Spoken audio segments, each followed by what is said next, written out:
প্রেম, প্রেমের মৃত্যু হয় না। সত্যিকারের ভালোবাসা থাকলে কখনো কখনো প্রেম মৃত্যুর পরেও ফিরে আসে, আবার কখনো চিরকাল থেকেও যায় স্মৃতিতে অমলিন হয়ে। তাতে হয়তো অনেক কষ্ট আছে, অনেক বেদনাও আছে।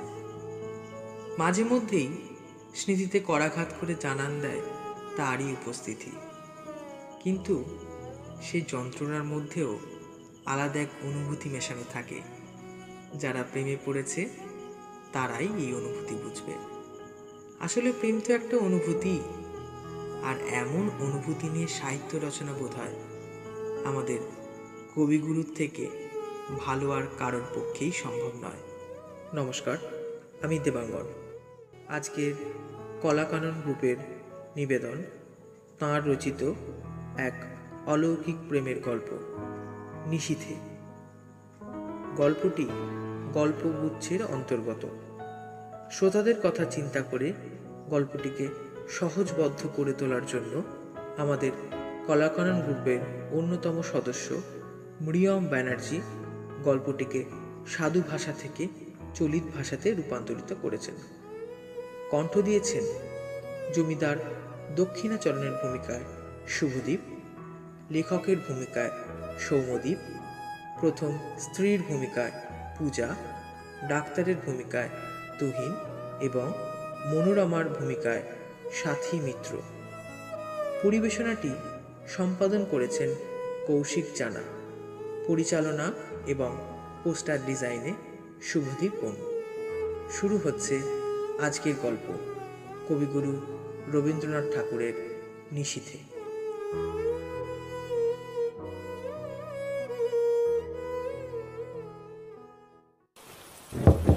Doctor, doctor, doctor, doctor! উফ, জ্বালাতন করে মারলে এই রাত দুপুরে। চোখ মেলে দেখি আমাদের জমিদার দক্ষিণাচরণ বাবু। ধরপড় করে উঠে চেয়ারটা কাছে টেনে তাকে বসতে দিলাম এবং উদ্বিগ্নভাবে তার মুখের দিকে চেয়ে ঘড়িতে দেখি রাত তখন 2:30। দক্ষিণাচরণ বাবুর মুখ ফ্যাকাশে, বিস্ফারিত চাহনিতে বললেন, আজ রাতে আবারও সেই ঝামেলা। উফ, তোমার ওষুধগুলো কাজে লাগলো না। আমি নিজেকে সামলে নিয়ে বললাম, আপনি বোধহয় মদের মাত্রাটা আজকেও বাড়িয়েছেন। দক্ষিণাচরণ বাবু অত্যন্ত বিরক্ত হয়ে বললেন, ও তোমার ভারী ভুল। মদ নয়, পুরো ঘটনাটা না শুনলে তুমি তুমি আসল কারণটা বুঝতে পারবে না। ঘরের এক কোণে হ্যারিকেন নিভু আঁচে জ্বলছিল। আগুনটা বাড়াতে হ্যারিকেনের উপর থেকে বেশ কিছুটা ধোঁয়া বের হলো, সাথে ঘর আলোতে ভরে উঠল। ধুতিটা ঠিক করে আমি বিছানায় বসলাম। দক্ষিণাচরণ বাবু বলা শুরু করলেন, আমার প্রথম স্ত্রীর মতো অমন গৃহিণী দেখা যায় না বললেই চলতো, কিন্তু আমার তখন বয়স কম ছিল, রসবোধ ছিল বেশ, তার উপর আবার কাব্যশাস্ত্রটা বেশ করে পড়েছিলাম। স্বভাবতই তাই একঘেয়ে সাংসারিকতায় মন বসতো না। কালিদাসের সেই শ্লোকটা প্রায় মনে পড়তো, গৃহিণী সচিব সখী মিথ, প্রিয় শিষ্যা ললিতে কলাবিধ। কিন্তু আমার গৃহিণীর কাছে আবার ললিত কলাবিধির কোনো উপদেশ খাটতো না। তাছাড়া সখী ভেবে প্রেম বিনিময় করতে গেলে সে হেসেই উড়িয়ে দিত। গঙ্গার স্রোতে যেমন ইন্দ্রের ঐরাবত নাকানি চোবানি খেয়েছিল, তেমনই তার হাসির কাছে বড় বড় কাব্যের টুকরো আর ভালো ভালো আদরের সম্ভাষণ মুহূর্তেই অপদস্থ হয়ে ভেসে যেত। সে তার হাসির আশ্চর্য ক্ষমতা ছিল। তারপর আজ বছর চারেক হলো আমাকে সাংঘাতিক রোগে পেরে ফেলল। ভীষণ জ্বর, সাথে ঠোঁটে ফোড়া, এক প্রকার মৃত্যু শয্যা নিলাম। একদিন এমন হলো যে ডাক্তার বলে গেল বাঁচার কোনো আশা নেই। এমন সময় আমারই এক আত্মীয় কোথা থেকে এক ব্রহ্মচারী এনে হাজির করলে। সে বেটা গাওয়া ঘিয়ের সাথে কি একটা শিকড় বেটে আমাকে খাওয়ালে। ওষুধের গুণেই হোক কিংবা ভাগ্যক্রমেই হোক, সে যাত্রায় বেঁচে ফিরলাম। রোগের সময় আমার স্ত্রী দিন রাত এক করে আমার সেবায় লেগে গিয়েছিল। এতটুকু বিশ্রাম সে নেয়নি। এই কটা দিন একটি অবলা স্ত্রী মানুষের সামান্য শক্তি নিয়ে প্রাণপণে উত্তেজনার সাথে আমার কাছে আসা যমদূতগুলোর সাথে অনবরত যুদ্ধ করে গেছিল। তার হৃদয়ে সমস্ত প্রেম উজাড় করে সমস্ত যত্ন দিয়ে আমার এই অযোগ্য প্রাণটাকে যেন সদ্যজাত শিশুর মতো দুহাতে জড়িয়ে সে তার বুকে আড়াল করে রেখেছিল। খাওয়া নেই, ঘুম নেই, জগতের আর কোনো কিছুর দিকেই তার নজর নেই। যম তখন পরাস্ত বাঘের মতো আমাকে তার কবল থেকে ফেলে ফিরতি রাস্তা ধরল। কিন্তু যেতে যেতে আমার স্ত্রীকে একটা ভীষণ থাবা বসিয়ে গেল। আমার স্ত্রী তখন গর্ভবতী। কিছুদিন পরেই সে এক মৃত সন্তানকে জন্ম দিল। তারপর থেকেই তাকে নানান প্রকার জটিল ব্যামো ধরে বসলো। তখন আমি তার সেবা করা শুরু করলে সে বিব্রত হয়ে উঠল। বলতে লাগলো, করো কি? লোকে কি বলবে? এমন করে তুমি আমার ঘরে দিনরাত পড়ে থেকো না। নিজেই নিজেকে হাত পাকা দিয়ে হাওয়া করছি এমন ভান করে যদি তাকে তার জ্বরের সময় হাওয়া করতে যেতাম, তাহলে আর রক্ষে থাকতো না। সে হাত পাকা নিয়ে ভীষণ রকমের কাড়াকাড়ি পড়ে যেত। কোনোদিন যদি তার শুশ্রূষা করতে গিয়ে আমার খাবারের বাধা ধরার সময়ের 10 মিনিট পার হয়ে যেত, তাহলে তার অনুনয়, অনুরোধ, অনুযোগে সে আমায় অতিষ্ঠ করে তুলত। একটু সেবা করতে গেলেই হিতে বিপরীত হয়ে উঠত। সে বলতো, পুরুষ মানুষের এতটা বাড়াবাড়ি ভালো লাগে না। আমাদের সেই বরানগরের বাড়ি তো তুমি দেখেছো। বাড়ির সামনেই বাগান, আর বাগানের সামনেই গঙ্গা। আমাদের শোবার ঘরের নিচেই দক্ষিণের দিকে খানিকটা জমি মেহেদির বেড়া দিয়ে ঘেরা। সেখানে আমার স্ত্রী নিজের মনের মতো এক টুকরো বাগান বানিয়েছিল। সমস্ত বাগানটির মধ্যে সেই জায়গাটি ভারী সাদাসিধে এবং নিতান্তই দেশি। অর্থাৎ সেখানে গন্ধের চেয়ে বর্ণের বাহার, ফুলের চেয়ে পাতার বৈচিত্র্য বেশি ছিল না। এবং টবের মধ্যে অপ্রয়োজনীয় গাছের পাশে কাঠি অবলম্বন করে কাগজে তৈরি লাটিন নামের পতাকা উঠত না। বেল, জুঁই, গোলাপ, গন্ধরাজ, করবী আর ওই রজনীগন্ধারে আধিক্য ছিল বেশি। প্রকাণ্ড বকুল গাছের তলা সাদা মার্বেল দিয়ে বাঁধানো ছিল। সুস্থ থাকাকালীন সে নিজে দাঁড়িয়ে থেকে সে জায়গা ধুয়ে পরিষ্কার করে রাখত। গরমে সন্ধ্যার সময় কাজ শেষে সেটাই ছিল তার বসবার একমাত্র স্থান। সেখান থেকে গঙ্গা দেখা যেত, কিন্তু গঙ্গা বক্ষে আমোদ করতে আসা বাবুরা তাকে দেখতে পেত না। অনেকদিন বিছানায় পড়ে থাকার পর এক চৈত্রের সন্ধ্যায় সে বলে, ঘরে থেকে থেকে আর ভালো লাগছে না, আজ একবার আমার বাগানে গিয়ে বসতে হবে। আমি তাকে বেশ যত্ন করে ধীরে ধীরে সেই বকুলতলার বেদিটাই নিয়ে গিয়ে শুইয়ে দিলাম। আমি তার মাথাটাকে আমার কোলে তুলে রাখতে পারতাম, কিন্তু জানি সেটাকে সে অদ্ভুত আচরণ বলে ভেবে বসবে। তাই একটা বালিশ এনে তার মাথার তলায় রাখলাম। দু একটা বকুল ফুল ঝরতে লাগলো, আর গাছের ডালের আড়াল থেকে জ্যোৎস্নার আলো তার দুর্বল হয়ে থাকা মুখের উপর এসে পড়ল। চারপাশ শান্ত, নিস্তব্ধ। সেই ঘন গন্ধপূর্ণ আলো আঁধারে একপাশে নিশ্চুপ হয়ে বসে তার মুখের দিকে চেয়ে আমার চোখে জল চলে এলো।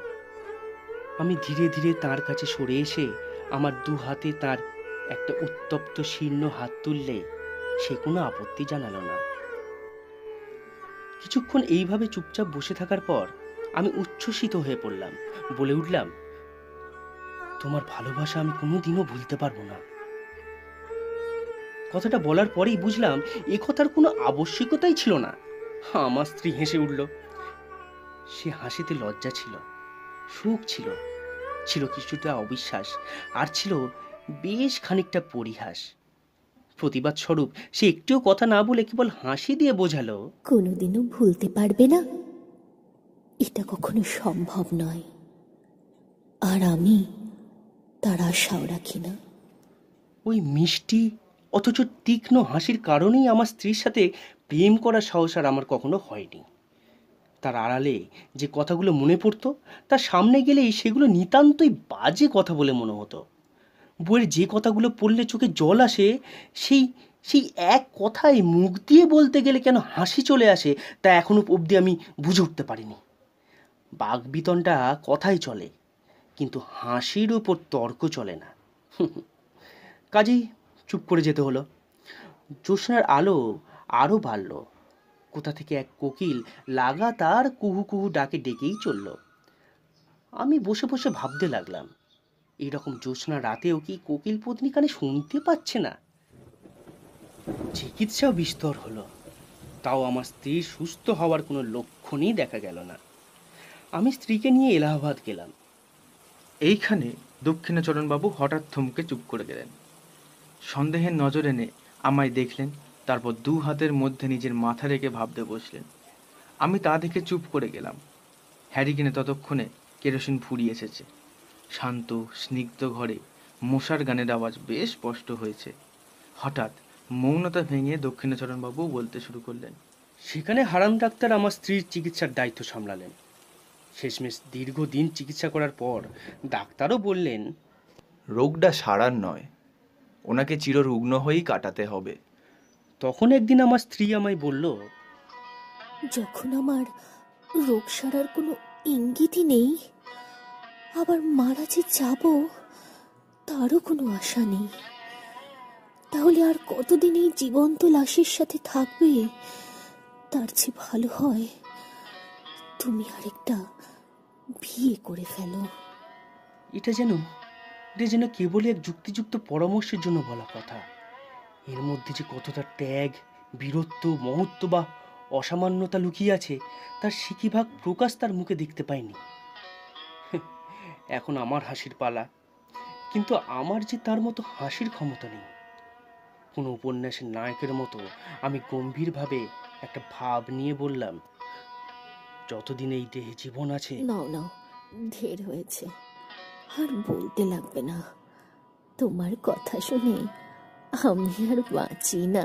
আমি তার কাছে পরাজয় স্বীকার না করেই বললাম, এই জীবন আর কাউকে ভালোবাসতে পারবো না। শুনে আমার স্ত্রী ভীষণ রকম হেসে উঠল। তখন আমার না থেমে উপায় রইল না। জানি না তখন নিজের কাছে কখনো স্বীকার করেছিলাম কিনা, কিন্তু এখন বেশ বুঝতে পারি এই আরোগ্য আশাহীন সেবা করতে গিয়ে আমি মনে মনে ক্লান্ত হয়ে পড়েছিলাম। কিন্তু এই কাজ যে বন্ধ করে দেব এমন কিছু আমার কল্পনাতেও ছিল না। অথচ সারা জীবন এই চিররুগ্নের সাথে সংসার করতে হবে, এটির কল্পনাও আমার কাছে কষ্টের, অসহ্যের হয়ে পড়েছিল। আমার ভাগ্য, প্রথম যৌবনে যখন তার সামনে গিয়েছিলাম তখন প্রেমের গভীরে, সুখের সন্ধানে আর তার সৌন্দর্যের ধাঁধায় আমার ভবিষ্যৎ জীবন আনন্দের দেখতে পেয়েছিলাম। আর এখন আজ থেকে শেষ অবধি শুধুই আশাহীন, রুক্ষ, বিশাল মরুভূমি লাগে জীবনটাকে। আমার সেবায় সেই আন্তরিকতা সে দেখতে পেয়েছিল।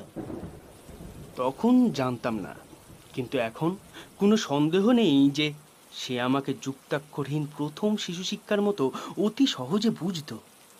সেই জন্য যখন উপন্যাসের নায়ক সেজে তার কাছে কবিত্ব ফলাতে যেতাম, সে এমন গভীর স্নেহ অথচ কৌতুক ভরা হাসিতে হেসে উঠত। আমার নিজের গভীর অন্তরের কথা অন্তর্যামের মতো সে সমস্তটাই জানতো। এ কথা মনে করলে আজও লজ্জায় মরে যেতে ইচ্ছা করে। হারান ডাক্তার আমাদের স্বজাতীয়, তার বাড়িতে আমার প্রায়ই নিমন্ত্রণ থাকতো। কিছুদিন যাবার পর ডাক্তার তার মেয়ের সাথে আমার পরিচয় করিয়ে দিলেন। মেয়েটি অবিবাহিত, তার বয়স এই বছর 15 হবে। ডাক্তার বলেন, মনের মতো পাত্র পায়নি বলে মেয়েটার বিয়ে দেওয়া হয়নি। কিন্তু বাইরের লোকের কাছে গুজব শুনতাম মেয়েটির নাকি কুলের দোষ ছিল। তবে আর কোনো দোষ তার ছিল না। যেমন সুন্দরী তেমন সুশিক্ষা। সেজন্য মাঝে মাঝে এক একদিন তার সাথে আলোচনা করতে করতে আমার বাড়ি ফিরতে রাত হতো। এদিকে আমার স্ত্রীকে ওষুধ খাওয়ানোর সময় পার হয়ে যেত। সে জানতো আমি হারান ডাক্তারের বাড়ি গিয়েছি, কিন্তু দেরি করে ফেরার কারণ একদিনও সে জিজ্ঞাসা করেনি। মরুভূমির মধ্যে আবারও আমি মরীচিকা দেখতে পেলাম। তেষ্টায় যখন বুক ফেটে যাচ্ছে তখন চোখের সামনে ভরা দিঘির জল ছল ছল ঢল ঢল করতে লাগলো। তখন মনকে প্রাণপণে টেনেও আর ফেরাতে পারলাম না।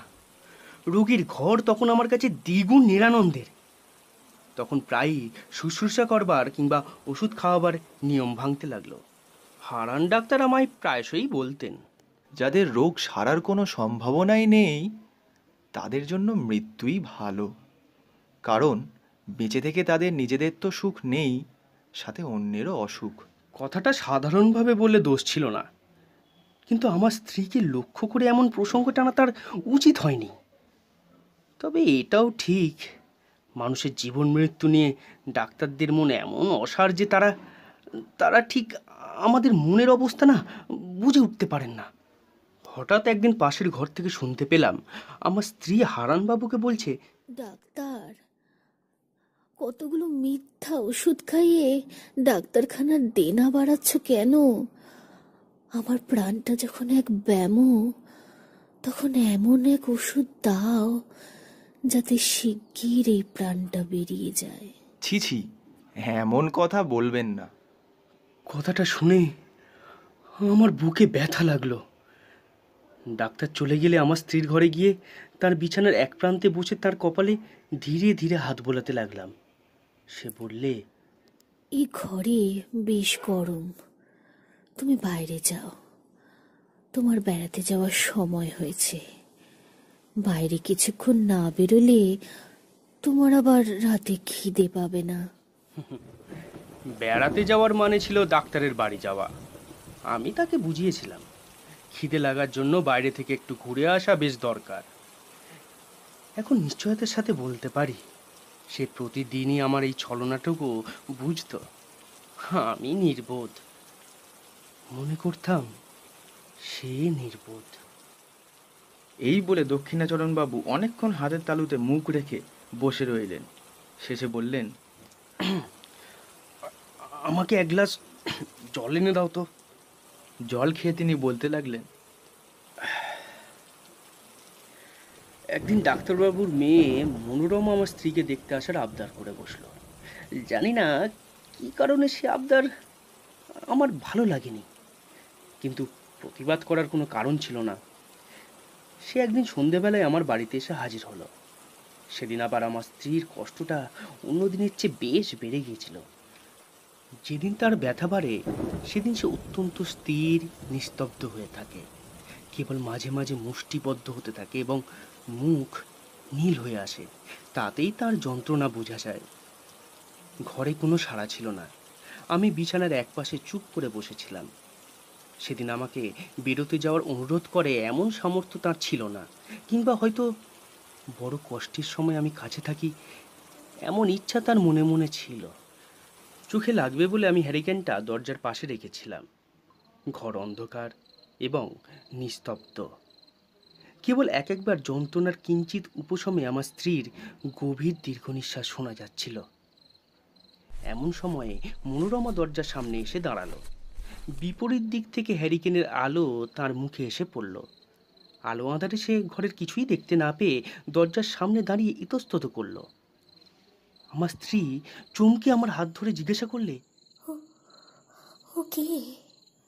তাঁর সেই দুর্বল অবস্থায় অচেনা লোক দেখে ভয় পেয়ে আমাকে দু তিনবার অস্ফুট স্বরেই প্রশ্ন করলে, ওকে? ওকে গো? আমার কি দুর্বুদ্ধি হলো জানি না, আমি প্রথমে বলেই ফেললাম, আমি চিনি না। বলা মাত্রই কি যেন আমাকে সপাটে চড় মেরে যায়। আমি পর মুহূর্তেই বললাম, ও ও ও আমাদের ডাক্তারবাবুর মেয়ে। স্ত্রী একবার আমার মুখের দিকে চাইলেন, আমি তার মুখের দিকে চাইতে পারলাম না। পরক্ষণেই সে অভ্যাগতকে বললে, আপনি আসুন। আমাকে বলল, আলোটা ধরো। মনোরমা ঘরে এসে বসলো। তার সাথে রোগিণীর অল্প স্বল্প আলাপ চলতে লাগলো। এমন সময়ই ডাক্তার এসে উপস্থিত। তিনি তার ডাক্তারখানা থেকে 2 শিশি ওষুধ এনেছিলেন। সেই 2 শিশি বের করে আমার স্ত্রীকে দিয়ে বললেন, এই নীল শিশি মালিশ করার, আর এইটা খাবার। দেখবেন আবার দুটোতে মিলিয়ে নেবেন না, এই ওষুধ কিন্তু ভারী বিষ। আমাকেও একবার সতর্ক করে দিয়ে ওষুধ দুটি বিছানার পাশের টেবিলে রেখে দিলেন। যাওয়ার সময় সে তার মেয়েকে ডাকলেন। মনোরমা বলল, বাবা, আমি থাকি না কেন? এখানে তো আর কোনো স্ত্রী নেই, কেই বা সেবা করবে? না না, আপনি কষ্ট করবেন কেন? পুরনো ঝি আছে, সে আমাকে মায়ের মতো যত্ন করে। উনি মা লক্ষ্মী, চিরকাল পরের সেবাই করে গেছেন, অন্যের সেবা নিতে পারেন না। মেয়েকে নিয়ে ডাক্তার যাওয়ার উদ্যোগ করছে এমন সময় আমার স্ত্রী বলে, ডাক্তারবাবু, ইনি এই বদ্ধ ঘরে অনেকক্ষণ বসে আছেন। এনাকে একবার বাইরে বেরোতে নিয়ে যেতে পারবেন? চলুন না, নদীর ধার থেকে একবার ঘুরে আসা যাক। আমি একটু আপত্তি দেখিয়ে শীঘ্রই রাজি হয়ে গেলাম। ডাক্তারবাবু যাওয়ার সময় 2 শিশি ওষুধ সম্বন্ধে আবার আমার স্ত্রীকে সতর্ক করে দিয়ে গেলেন। সেদিন রাতের খাবারটা ডাক্তারের বাড়িতেই সারলাম। ফিরতে বেশ রাত হয়ে গেল। এসে দেখি আমার স্ত্রী ছটফট করছে। অনুতাপে বিদ্ধ হয়ে জিজ্ঞাসা করলাম, তোমার কি ব্যথা বেড়েছে? সে উত্তর দিতে পারল না, শুধু নীরবে আমার মুখের দিকে চেয়ে রইল। তখন তার কণ্ঠ রোধ হয়ে আসছে।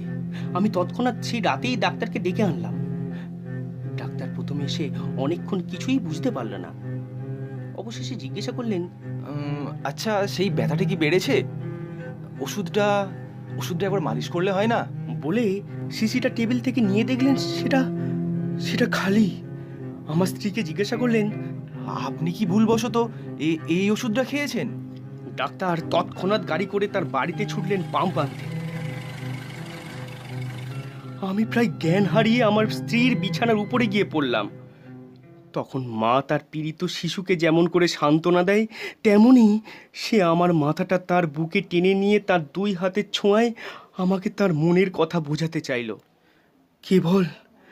কেবল তার সেই করুণ স্পর্শের মাধ্যমে সে আমাকে বারবার বলতে লাগলো, কষ্ট পেও না, যা হয়েছে ভালোই হয়েছে।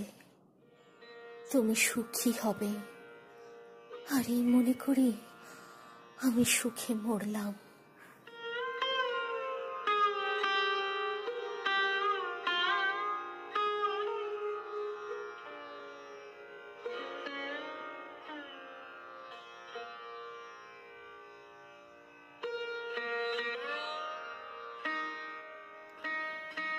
ডাক্তার বাড়ি থেকে যখন এলেন, তখন জীবনের সাথে সাথে আমার স্ত্রীর সকল যন্ত্রণার অবসান হয়েছে। দক্ষিণাচরণ আর একবার জল খেয়ে বললেন, বড় গরম। বলে দ্রুত বাইরের বারান্দা থেকে পায়চারি করে এসে বসলেন। বেশ বুঝতে পারলাম তিনি বলতে চান না, কিন্তু আমি যেন জাদু করে তার কাছ থেকে কথা কেড়ে নিচ্ছি। তিনি আবার শুরু করলেন, মনোরমাকে বিয়ে করে দেশে ফিরলাম। মনোরমা তার বাবার সম্মতি নিয়েই আমায় বিয়ে করলো। কিন্তু আমি যখন তাকে আদরের কথা বলতাম, প্রেমালাপ করে তার হৃদয়ের দখল নেওয়ার চেষ্টা করতে যেতাম, সে হাসতো না, বরং গম্ভীর হয়ে থাকতো। তার মনের কোথায় কোনখানে কি খটকা লেগে গিয়েছিল আমি কেমন করে বুঝবো? এই সময় আমার মদের নেশা অত্যন্ত বেড়ে উঠল। একদিন শরতের প্রথম সন্ধ্যায় মনোরমাকে নিয়ে আমাদের বরানগরের বাগানে ঘুরছি। ছমছমে অন্ধকার হয়ে এসেছে।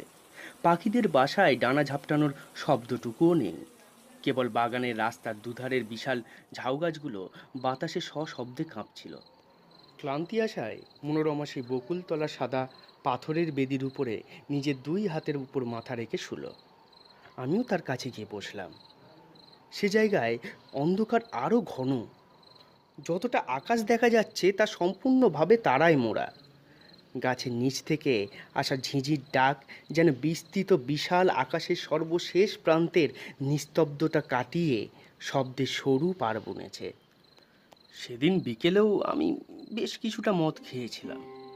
মনটা বেশ একটু মাদকতার আমেজে ভরপুর ছিল। অন্ধকার যখন চোখে সয়ে এলো, তখন গাছের নিচে সেই হলদেটে শিথিল অঞ্চলে ক্লান্ত রমণীর আবছায়া মূর্তি আমার মনে এক অনিবার্য আবেগের জন্ম দিল।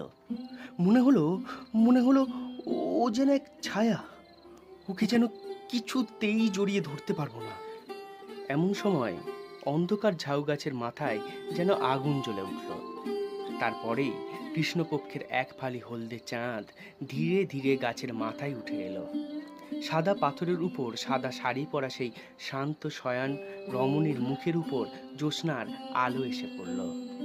আমি থাকতে না পেরে তার কাছে এসে 2 হাত আমার হাতে তুলে ধরে বললাম, রমা, তুমি আমাকে বিশ্বাস করো না, কিন্তু আমি তোমাকে ভালোবাসি।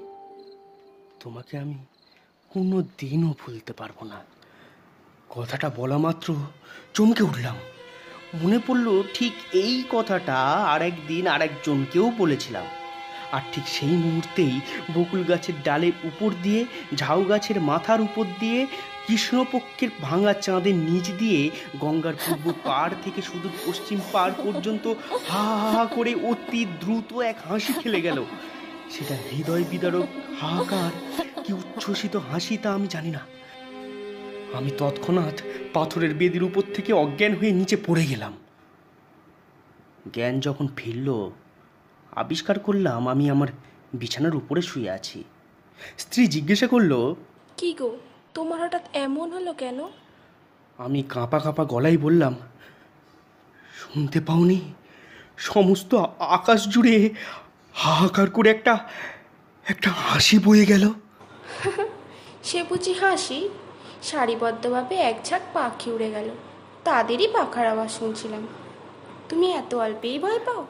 দিনের বেলায় স্পষ্টতই বুঝলাম পাখির ঝাঁক উড়ে যাওয়ার শব্দই বটে।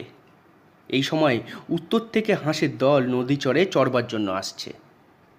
কিন্তু কিন্তু সন্ধ্যা হলে সে বিশ্বাস ধরে রাখতে পারতাম না। তখন মনে হতো চারিদিকে সমস্ত অন্ধকার জুড়ে ঘন হাসি জমা রয়েছে। সামান্য কারণেই হঠাৎ আকাশ জুড়ে অন্ধকারের বুক চিরে তা প্রতিধ্বনিত হয়ে উঠবে। শেষমেশ এমন হলো, সন্ধ্যার পর মনোরমার সাথে একটা কথা বলার সাহস আমার হতো না। তখন আমাদের বরানগরের বাড়ি ছেড়ে মনোরমাকে নিয়ে বোটে করে বের হলাম। অগ্রহায়ণ মাসে নদীর বাতাসে সমস্ত ভয় চলে গেল। কদিন ভারী সুখে ছিলাম। চারপাশের সৌন্দর্যে আকৃষ্ট হয়ে মনোরমাও যেন তার হৃদয়ের বন্ধ দরজা আমার কাছে অনেক দিন পর ধীরে ধীরে খুলতে লাগলো।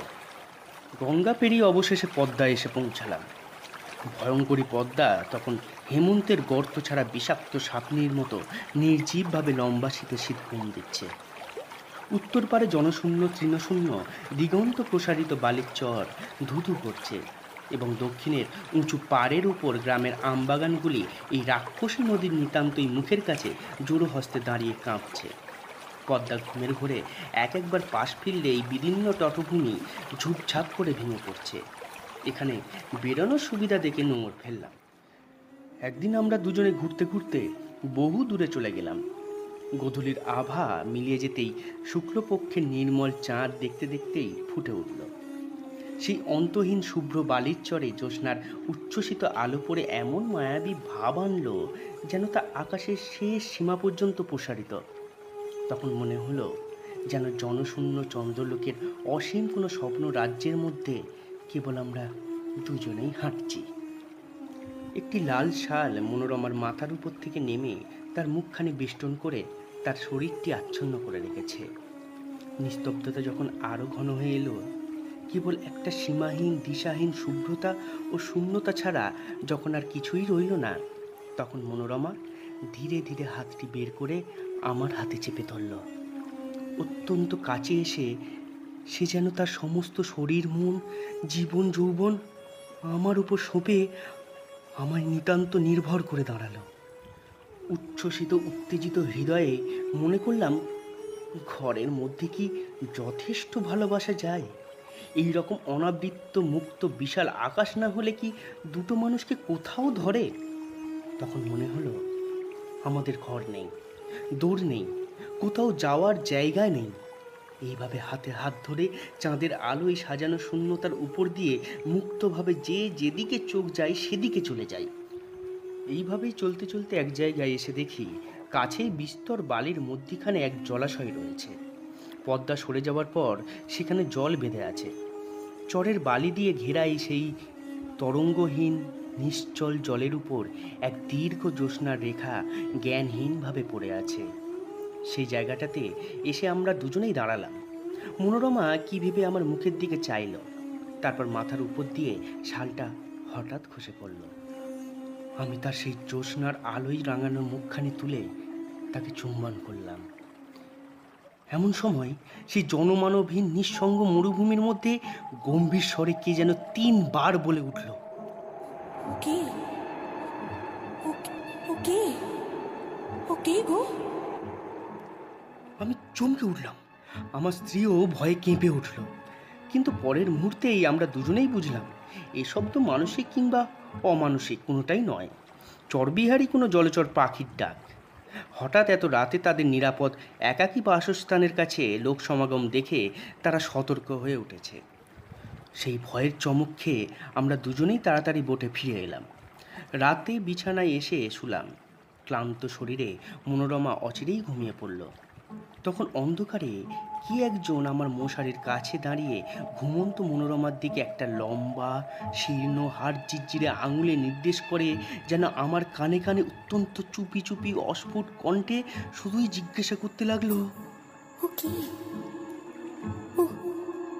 ওকে। তারপরে উঠে দেশলাই জেলে বাতি ধরালাম। সেই মুহূর্তেই ছায়ামূর্তি মিলিয়ে গিয়ে আমার মশারি কাঁপিয়ে বোট দুলিয়ে আমার ঘেমে যাওয়া শরীরে রক্ত হিম করে দিয়ে হা হা করে এক হাসি হেসে অন্ধকার রাতের ভিতর দিয়ে বাইরে বেরিয়ে গেল। পদ্মা পার হলো, পদ্মার চর পার হলো, তারপরে সমস্ত সুপ্ত দেশ গ্রাম নগর পার করে গেল, যেন তার চিরকাল ধরে দেশ দেশান্তর লোক লোকান্তর পার হয়ে ক্রমশ ক্ষীণতম হয়ে অসীমে মিলিয়ে যাচ্ছে। ক্রমে তা যেন জন্ম মৃত্যুর দেশ ছেড়ে গেল। ক্রমে তা যেন কোনো এক সূচের মাথার ভাগের মতো ক্ষীণতম হয়ে আসলো। এত ক্ষীণ শব্দ শুনিনি কখনো আমি, কল্পনা করা তো দূরের কথা। আমার মাথার মধ্যে যেন অনন্ত আকাশ রয়েছে এবং সেই শব্দ যত দূরেই যাচ্ছে কিছুতেই আমার মস্তিষ্কের সীমানা ছেড়ে বেরোতে পারছে না। অবশেষে যখন একান্ত অসহ্য হয়ে আসলো, তখন ভাবলাম, না, আলো না নিভিয়ে দিলে আজ রাতে আর ঘুমোতে পারবো না। যে আলো নিভিয়ে শুয়েছি অমনি আমার মশারির পাশে আমার কানের কাছে অন্ধকারে আবার সেই অবরুদ্ধ স্বরে কি যেন বলে উঠল, ওকে ওকে গো। সেই গভীর রাত্রে নিস্তব্ধ বোটের মধ্যে আমার গোলাকার ঘড়িটাও জীবন্ত হয়ে উঠে তার ঘণ্টার কাঁটা মনোরমার দিকে পেরিয়ে শিল্পের উপর থেকেই তালে তালে বলতে লাগলো, ওকে ওকে ওকে গো। ওকে ওকে ওকে। বলতে বলতে দক্ষিণা বাবুর মুখ ফ্যাকাশে হয়ে এলো, তার আওয়াজ বেরোনো বন্ধ হয়ে এলো। আমি তাকে ধরে বললাম, একটু জল খান। এমন সময় হঠাৎ আমার হ্যারিকেনের শিখাটা দপ দপ করতে করতে নেভে গেল। হঠাৎ দেখতে পেলাম বাইরে আলো ফুটেছে, কাক ডেকে উঠল, দোয়েল শীষ দিতে লাগলো। আমার বাড়ির সামনে রাস্তায় একটা মহিষের গাড়ি ক্যাঁচক্যাঁচ শব্দে জেগে উঠল। তখন দক্ষিণা বাবুর মুখ একেবারেই বদলে গেল, ভয়ের কিছুমাত্র চিহ্নই রইল না সেখানে। রাত্রের ভ্রান্ত বিশ্বাসে কাল্পনিক ভয়ের মিশেলে আর মাদকতার মত্ততায় আমার কাছে সে এত কথা বলে ফেলেছেন, সেজন্য তিনি নিজেই অত্যন্ত লজ্জিত এবং আমার ওপর আন্তরিক ক্রুদ্ধ হয়ে উঠলেন। কোনো রকম শিষ্টাচার সম্ভাষণের ধার না ধরে অকস্মাৎ উঠে আমার ঘর থেকে দ্রুত বেগে বেরিয়ে গেলেন।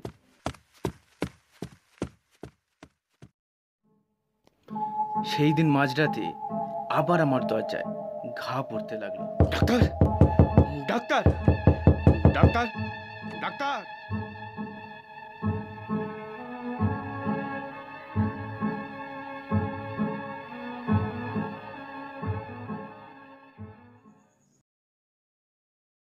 উকিল দুগরী দত্ত চেয়ারে আসেন।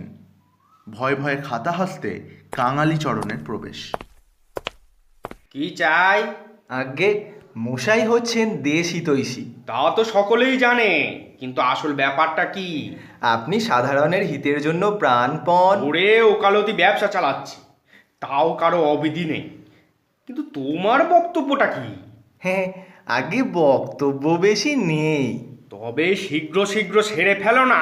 একটু বিবেচনা করে দেখলে আপনাকে স্বীকার করতেই হবে, গানাত পরতরং নহি। বাপু, বিবেচনা এবং স্বীকার করবার পূর্বে যে কথাটা বললে তার অর্থ জানা বিশেষ আবশ্যক। ওটা বাংলা করে বল। আগে বাংলাটা ঠিক জানি নে, তবে মর্ম হচ্ছে এই, গান জিনিসটা শুনতে বড় ভালো লাগে। সকলের ভালো লাগে না। গান যার ভালো না লাগে সে হচ্ছে উকিল শ্রীযুক্ত দুকরি দত্ত। আগে অমন কথা বলবেন না। তবে কি মিথ্যে কথা বলবো? আর্যাবর্তে ভরতমুনি হচ্ছেন গানের প্রথম। ভরতমুনির নামে যদি কোনো মকদ্দমা থাকে তো বলো, নইলে বক্তৃতা বন্ধ করো। অনেক কথা বলবার ছিল, কিন্তু অনেক কথা শুনবার সময় নেই। তবে সংক্ষেপে বলি, এই মহানগরীতে গানোন্নতি বিধায়িনী নাম্নী এক সভা স্থাপন করা গেছে। তাতে মহাশয়কে বক্তৃতা দিতে হবে? আগে না না, সভাপতি হতে হবে? আগে না। তবে কি করতে হবে বলো? গান গাওয়া এবং গান শোনা এই দুটোর কোনোটা আমার দ্বারা কখনো হয়নি এবং হবেও না, তা আমি আগে থাকতে বলে রাখছি। মশাইকে ও দুটোর কোনোটাই করতে হবে না, কেবল কিঞ্চিত চাঁদা। চাঁদা? সর্বনাশ! তুমি তো সহজ লোক নও হে। ভালো মানুষটির মতো মুখ কাঁচুমাচু করে এসেছো, আমি বলি বুঝি কি মকদ্দমার ফ্যাসাদে পড়েছো। তোমার চাঁদার খাতা নিয়ে বেরো এক্ষুনি, নইলে ট্রেস পাসের দাবি দিয়ে পুলিশ কেস আনবো। চাইলুম চাঁদা, পেলুম অর্ধচন্দ্র। কিন্তু তোমাকে জব্দ করব।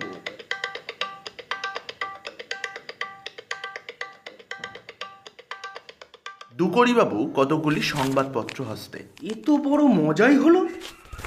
কাঙালিচরণ বলে কি একজন লোক ইংরাজি বাংলা সমস্ত খবরের কাগজে লিখে পাঠিয়েছে যে আমি তাদের গানোন্নতি বিদায়িনী সভায় 5,000 টাকা দান করেছি।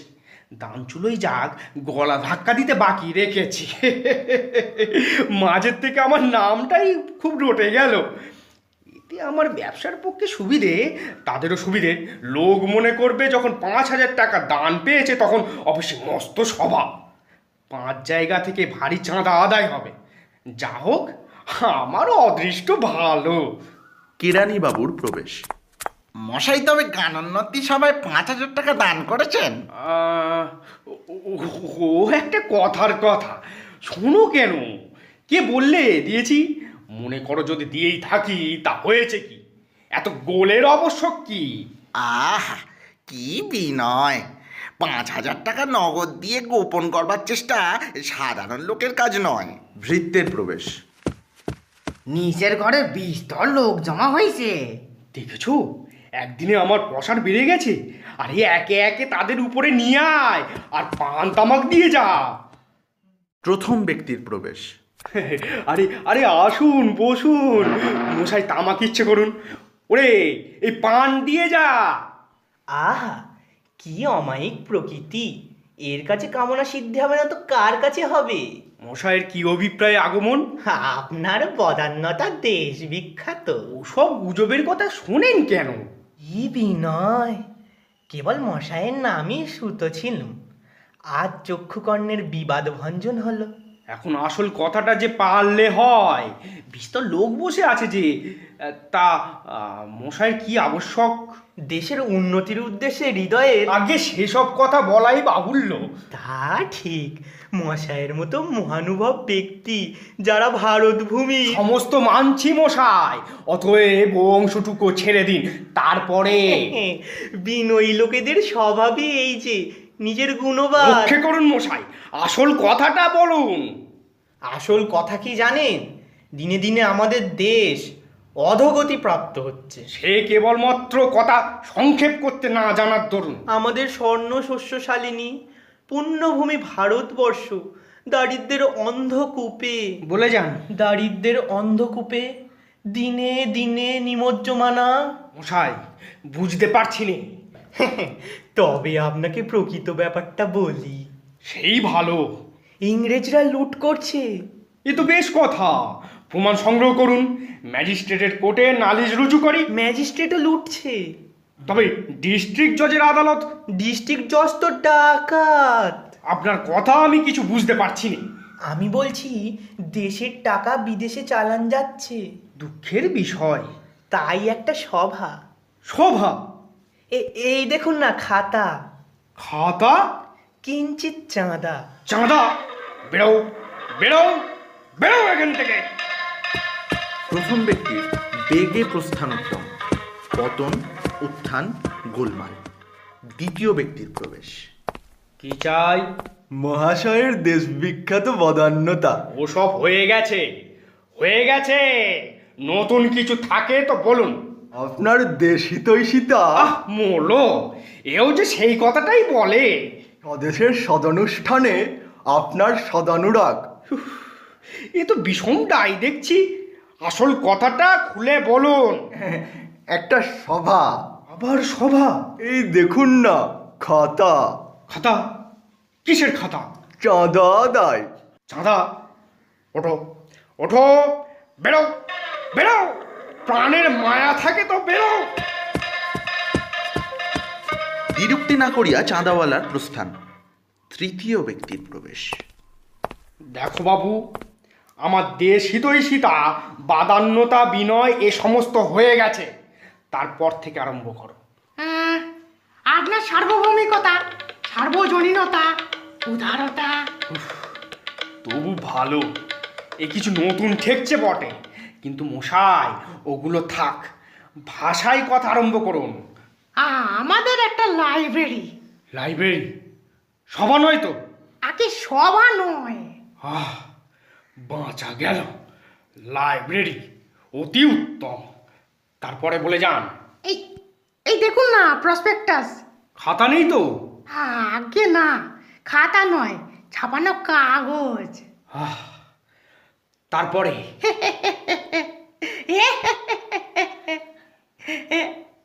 কিঞ্চিত চাঁদা। চাঁদা? ওরে ওরে, আমার বাড়ি ডাকাত পড়েছে রে, পুলিশম্যান পুলিশম্যান। তৃতীয় ব্যক্তির ঊর্ধ্বশ্বাসে পলায়ন। হরশঙ্কর বাবুর প্রবেশ। আরে এসো এসো হরশঙ্কর, এসো। সেই কলেজে একসঙ্গে পড়া, তারপরে তো আর দেখাই হয়নি। তোমাকে দেখে কি যে আনন্দ হলো, সে আর কি বলবো। তোমার সঙ্গে সুখ দুঃখের অনেক কথা আছে ভাই, সেসব কথা পরে হবে। আগে বরং কাজের কথাটাই বলে নি। কাজের কথা? অনেকক্ষণ শুনিনি ভাই, বলো বলো, শুনে কান জুড়োক। শালের মধ্য থেকে হরশঙ্করের খাতা বার হলো। ও কি, ও এই খাতা বেরোয় যে? আসলে হয়েছে কি, আমাদের পাড়ার ছেলেরা মিলে একটি সভা। কি সভা? সভাই বটে, তা কিছু চাঁদার জন্যে। চাঁদা? চাঁদা? দেখো, তোমার সঙ্গে আমার বহুকালের প্রণয়, কিন্তু ওই কথাটা যদি আমার সামনে উচ্চারণ করো তাহলে চিরকালের মতো চটাচটি হবে বলে রাখছি। বটে, তুমি কোথাকার খড়গেছের গণোন্নতি সভায় 5,000 টাকা দান করতে পারো, আর বন্ধুর অনুরোধে 5 টাকা সই করতে পারো না? কোনো পাষণ্ড নরধাম এখানে আর পদার্পণ করে? সবেগে প্রস্থান। খাতা হস্তে এক ব্যক্তির প্রবেশ। খাতা? আবার খাতা? পালাও পালাও। আমি নন্দলাল বাবুর। নন্দলাল ফন্দলাল বুঝি নে, পালাও পালাও এখনই। আগে সেই টাকাটা। আমি টাকা দিতে পারবো না, বেরো বেরো। খাতাবাহকের পলায়ন। মশাই করলেন কি? আরে নন্দলাল বাবুর কাছ থেকে আপনার পাওনার টাকাটা নিয়ে এসেছে। আরে ও টাকাটা আদায় না হলে আজ যে চলবে না। কি সর্বনাশ, ওকে ডাকো ডাকো। কেরানির প্রস্থান ও কিছুক্ষণ পরে আবার প্রবেশ। সে চলে গেছে, তাকে পাওয়া গেল না। বিষম দায় দেখছি। তাম্বুরা হস্তে এক ব্যক্তির প্রবেশ। কি চাও? আপনার মতন এমন রসজ্ঞ কে আছে? গানের উন্নতির জন্য আপনি কি না করেছেন, আপনাকে গান শোনাবো। জয় জয় দু করি দত্ত, ভুবনে অনুপম মহত্ব। আরে আরে, কি সর্বনাশ! থাম থাম। তম্বুরা হস্তে দ্বিতীয় ব্যক্তির প্রবেশ। ও গানের কি জানে মশাই? আমার গান শুনুন। দু করি দত্ত তুমি ধন্য, তব মহিমা কে জানেবে অন্য। জয় জয় দু করি দত্ত, তুমি অন্য। জয় জয় দু করি দত্ত, জয় জয়। আরে গেলুম গেলুম, আরে গেলুম। ওফ! বায়া তবলা নিয়ে বাদকের প্রবেশ। মশাই সঙ্গত নেই গান, সে কি হয়? দ্বিতীয় বাদকের প্রবেশ। ও বেটা সংজ্ঞাটা কি জানে? ও তো গোয়া ধরতেই জানে না। তুই বেটা থাম। আবার তুই থাম। তুই গানের কি জানিস? আবার এই তুই কি জানিস? হ্যাঁ, উভয় মিলে উড়ব খাড়ব প্রণব নাদ উদারা তারা নিয়ে তর্ক। অবশেষে তম্বুরায় তম্বুরায় লড়াই, দুই বাদকের মুখে মুখে বোল কাটাকাটি, অবশেষে তবলায় তবলায় যুদ্ধ। নাগে নাগে নাগে নাগে নাগে নাগা ঢাক দেখে দেখে দেখে দলে দলে গায়ক বাদক আর খাতা হাতে চাঁদাওয়ালাদের মশাই গান, মশাই চাঁদা চাঁদা মশাই সবা মশাইয়ের বাবুন্নতা, খেয়াল মশাই দেশের মঙ্গল। ঠামনা বাবু, সরি মিয়ার টপ্পা। আরে না, আমারটা হবে। শখ কোলে মিলে দুকড়ি চাদর ধরে টানাটানি। আরে শুনুন শুনুন মশাই, আরে এই কি হচ্ছে? এই শুনুন শুনুন শুনুন, আমি মামার বাড়ি চললুম, কিছুকাল সেখানে গিয়েই থাকবো, কাউকে আমার ঠিকানা বলবো না। আরে ঘরের মাঝখানে সমস্ত দিন গায়ক বাদকের কুরুক্ষেত্র যুদ্ধ। আপনার মামার বাড়িটা কোথায় বলে যাবেন তো, আমি আপনার সঙ্গে যাব। বিবাদ মেটাতে গিয়ে সন্ধেবেলা আহত হয়ে কিরানির পতন।